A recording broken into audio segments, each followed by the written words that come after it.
Ricky always says that the season starts at Daytona, and little did we know just how wrong that would be. It's been 86 days since the nail-biting duel between Ken and Eli, and it may as well have been an entire season ago, or so it feels.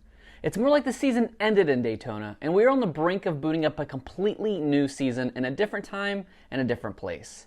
It's like A1 all over again, except also totally not at all. The season was supposed to continue March 14th in Indianapolis, Indiana, a race that I shared front row seats with one of my best friends. The Thursday before the race, I finally heard back from Feld, had decided to give me press credentials for the race. And not just me, but my second cohort as well. By this time, the COVID was getting significant traction in the media, and the grocery stores were really starting to flood. It was hard to process all of the anxiety of wanting to be safe for me and others, but also capitalize on this amazing opportunity that I've been working so hard for that I did not expect to happen ever, let alone so fast.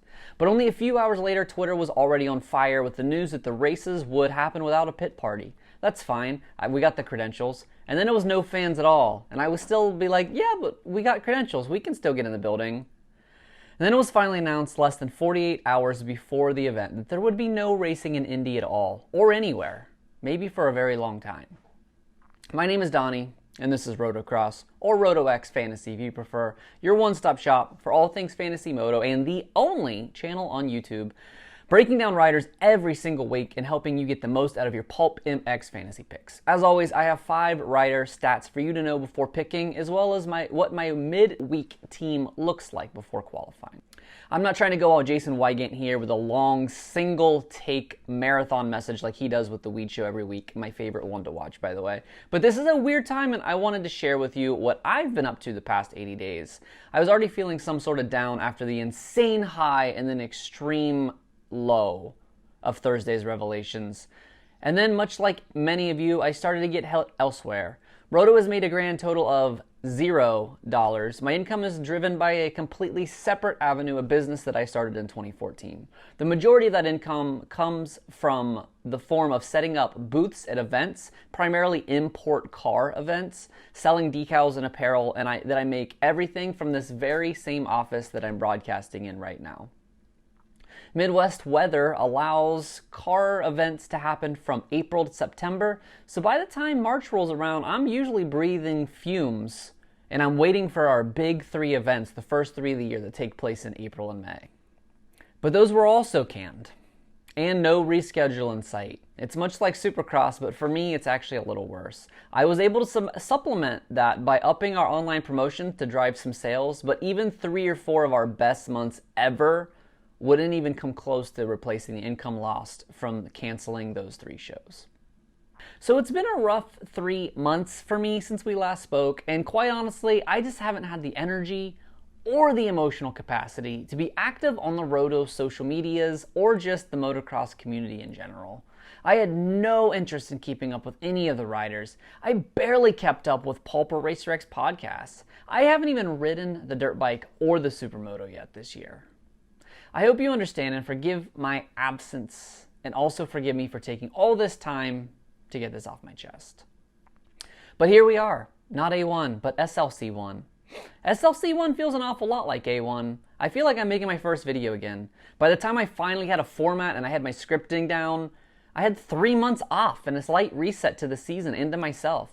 There's no point in recapping Daytona at this point. I barely even remember what happened, and the numbers would mean nothing to most of you by now. So let's look ahead at SLC1, the first of 7 races in the next 23 days.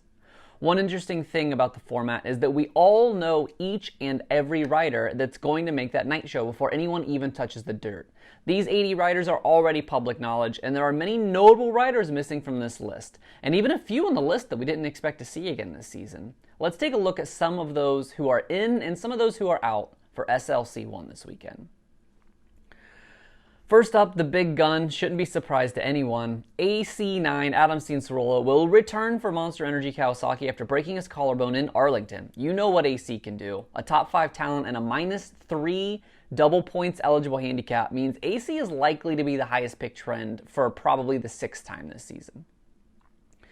Zach Osborne also returns after missing the last 2 rounds with a slew of injuries, including his ribs, lung, wrist, and 5 vertebrae. And although Joey Savacci's healed up and has been riding, he will be sitting out for the remainder of the Supercross season in preparation for outdoors. Despite breaking his hand in Daytona, Justin Brayton should be 100% for SLC1, not missing any time. Brock Tickle broke his hand in just his second race back after that grueling suspension, but those extra 3 months have been kind to Brock, and he looks like he'll be lining up at SLC1 for JGR. Fast Freddie Noren will return alongside his teammate Brock after the freak injury he sustained when he snapped his tibia after landing pretty gracefully on both wheels in St. Louis. We still have no update from Red Bull KTM's Marvin Musquin, which obviously means he will be sitting out for the remainder of the season and maybe even the outdoors.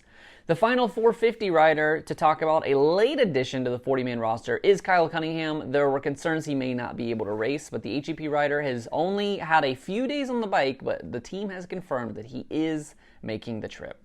On to the 250 East class, which is a complete freaking mess, by the way. First, the biggest news is Colt Nichols returning for Star Racing Yamaha. A point leader in 2019, Colt should immediately be a player and challenge for podiums and win.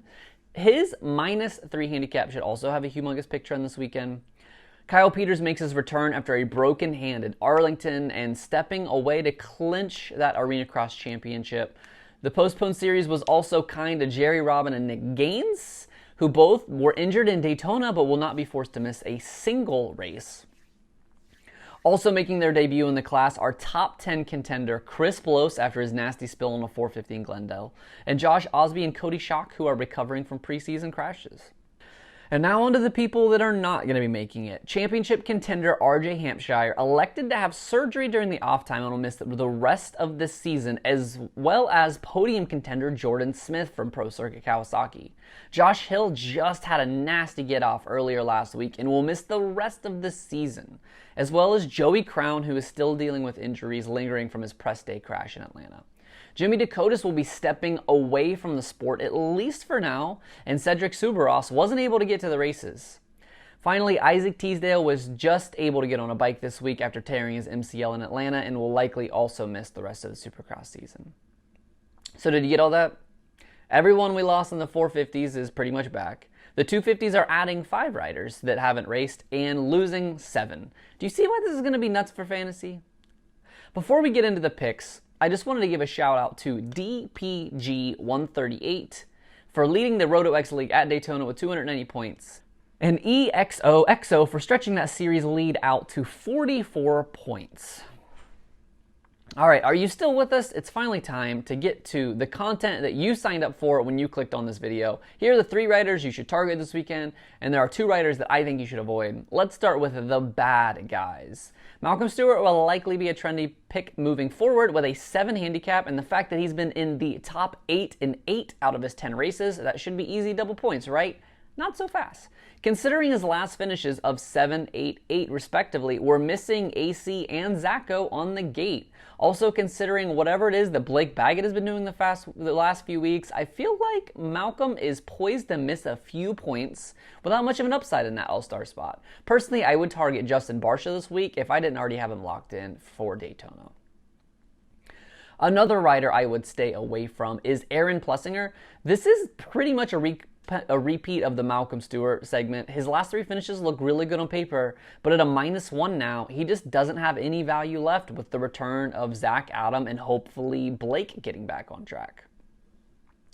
Speaking of Baggett, 50% of you are able to pick him this weekend, and at a freaking 6 handicap, I better see him at a 40+ pick trend. It's absolutely absurd that he has even earned a 6 handicap, and it will be even more absurd if he continues to warrant it past even just 1 more race. The 450 class this weekend is really short on home run value, and Blake could be the biggest bet of the week. Moving on to the 250s, you should be looking at Chase Sexton for your All-Star. I know, a 1 is scary. A lot of you guys really don't like the 1s, and I've gotten feedback from that on previous videos. But with Smith and Hampshire out for the season, there are only 6 All-Stars available. And you would have to go all the way back to Minnesota in 2019 to find a race in which Sexton missed the podium. I would think about Shane McElrath here, but Shane has been trending backwards every week.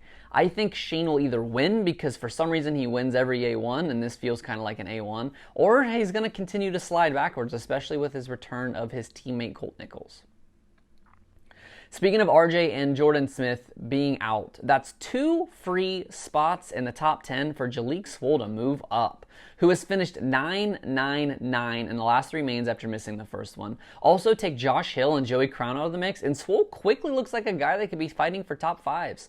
There are likely going to be riders with bigger handicaps that are poised to take advantage of all those injuries in the midfield, but at this point in the season, I'm looking for a little bit of consistency over swinging for the fences. Which brings up a very good talking point. With 7 races to go, you need to know right now what your goals are. The championship leader has 2,562 points, and the cutoff for a national number currently sets at 2449. If you're not within reasonable striking distance of those numbers, you're not going to get there in the last 7 races. So it might be time for you to start swinging for the fences. This does not mean loading up on a bunch of 16s and hoping for the best. Look for those high reward fringe guys that have had a bit of a losing streak to raise their handicap. Look for guys like A-Ray, Kyle Cunningham, that have a reasonable chance to make mains every weekend and have a high upside of scoring 36 points or more. The 250 class is poised to have multiple high 30 scores, so play smarter there, as you do not want to risk a big fat 0 on a high handicap when there are so many good values to be had in the mid-range once we know where the guys returning are going to end up qualifying. My way too early 8 looks like this. I have Sexton and Roxton for my All-Stars, hoping the extended break was good to the 94 and his durability and health. AC and Brock were pretty easy picks for me, and as long as Zacho looks spry out there, he'll round out my 450 squad at SLC1 since I'm unable to pick Baggett and Bloss. Colt Nichols and Jalek Swoll are also locked into my 250 team, and I'm feeling really good about Kevin Moran's for the rest of the series, and he will be taking my early 4th and final 250 spot. But if Chris Blows comes out and blows everybody away in qualifying, he is absolutely going to make it on my team. This race is super early, with the qualifying kicking off at 11 Eastern. The televised qualifying will begin at 12:30 Eastern. This is what I found on the NBC Sports Gold Pass website, so it was really late to get posted up, so make sure to double check that yourself. The race is beginning at 3 Eastern, noon Pacific. As soon as qualifying wraps up, of course, I'll be sure to post the cheat sheets for all of your viewing pleasures. Be sure to check Twitter and Instagram for the latest rider and track info as the race unfolds. Also, a big thanks to each and every one of you who watched the previous videos and the one that stuck all the way to the end of this one. I know it was long-winded, but it felt good to get some of that off my chest. I'm in the process of putting together some merch, and I wanted to get a Patreon going with some bonus content for you, but with the shortened schedule, we may just have to hold off until outdoors for that one. I know that a few of you have asked on Twitter and Instagram about how to support the page, and that will be how to do so. Be sure to be on the lookout for that. I have a couple cool designs coming up. As always, may your chizzes chiz this weekend, and your Jerry's not always Jerry. Godspeed, and please, please, everybody stay safe out there. Take care, guys.